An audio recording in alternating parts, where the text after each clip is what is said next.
I studied architecture at the Gordon, and I started in 1947 and finished in about 1950, I think it was, yeah.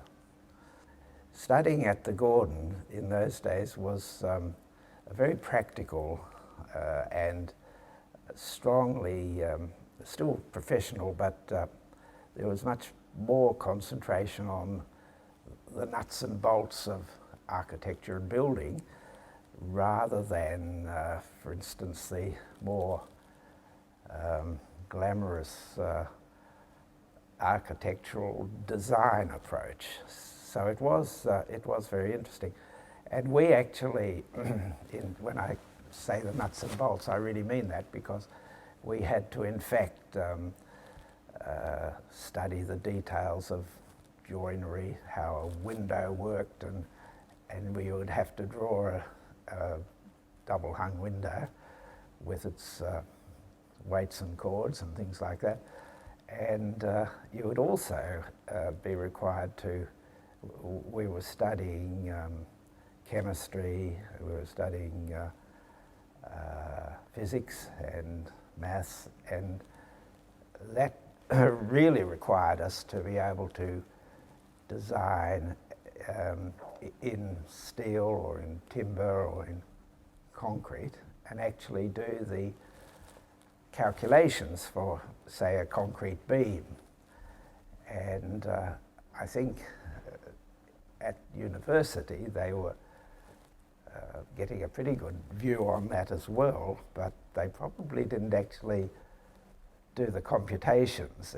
In other words, they would pass that over to an engineer, or the anticipation was that they would pass it over to an engineer. But we actually did it ourselves at that time. I came back to the Gordon relatively recently. It was to chair the foundation, and I felt that one of the significant things would be to have a gallery and to introduce local artists into a space where they could actually be shown. So we used to choose about half a dozen each year, and some of them have gone from strength to strength and have become established artists, which is very exciting. And a lot of them actually came out of the Gordon. That was the other catalyst, that there were lots of people coming through the Gordon who had been trained as artists and graphic artists and so forth, and it seemed to be another way that they could be presented. We wore almost this sort of dress to school in those days, to classes. And in fact, I can recall on one occasion that there was an address, we had regular addresses at assemblies in the Davidson Hall, and this big smart architect from Melbourne came down, and he wore a bow tie, and so I can recall we all went into Bright's and bought Bright and Hitchcock's and bought bow ties the next day. So the whole School of Architecture arrived in bow ties. Classes were very small, and I think in the year that I was in, we had about 6 people.